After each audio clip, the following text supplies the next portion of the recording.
Les venins, c'est un sujet fascinant parce que c'est un peu comme les requins, ça fait vendre sur National Geographic ou sur les chaînes spécialisées, c'est un sujet qui nous fait un peu frissonner.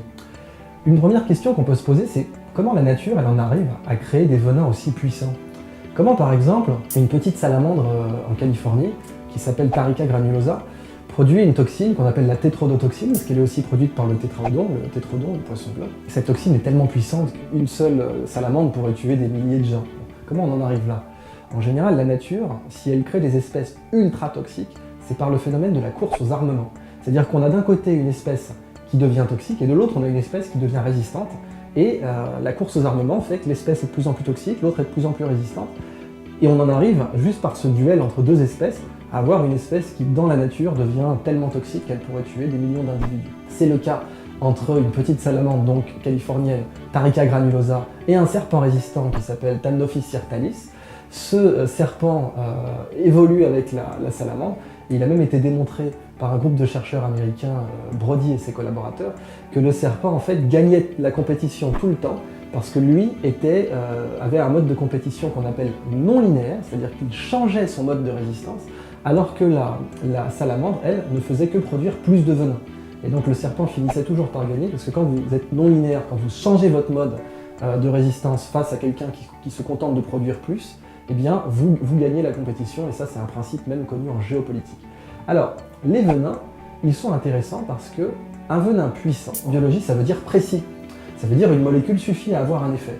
Vous en mettez une et tac, vous pouvez mobiliser un neurone, vous pouvez avoir un effet physiologique. Et quand vous faites de la recherche, un venin précis, ça n'a pas de prix. Ça vous permet d'étudier les neurones ou d'autres cellules avec un niveau de détail jamais atteint. Alors, des venins qui servent en neuro, il y en a plein. La tétrodotoxine qui empêche les neurones d'envoyer des potentiels d'action, elle a permis de faire exploser les neurosciences. Il y a aussi la muconotoxine, qui est produite par le cône du Pacifique, petit coquillage très toxique. Cette toxine se vend aujourd'hui 800 $ le milligramme, ça nous fait donc 800 millions de dollars le kilo.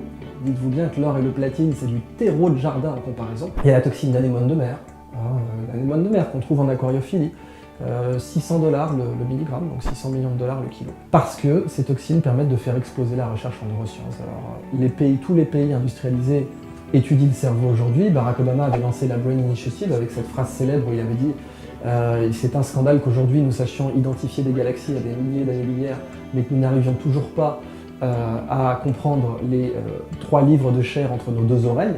Et il a tout à fait raison, les neurosciences font partie de cette seconde renaissance dans laquelle nous sommes rentrés. Et il faut les étudier. Et si vous avez ces venins très précis, vous pouvez les étudier. Donc la nature, on l'avait vu avec les méduses qui avaient produit cette protéine bioluminescente, nous fournissent des outils de biotechnologie. Il y en a plein d'autres, il y a des enzymes, etc. Et les venins sont un outil de choix. C'est pour ça qu'il faut protéger la biodiversité, notamment herpétologique, avec les batraciens toxiques d'Amazonie, entre autres. C'est pour ça qu'il faut protéger ces espèces, parce que, ne serait-ce que dans une dimension terre-à-terre de retour sur investissement, ça n'a aucun sens de les détruire. Ils sont porteurs d'outils qui valent des milliards.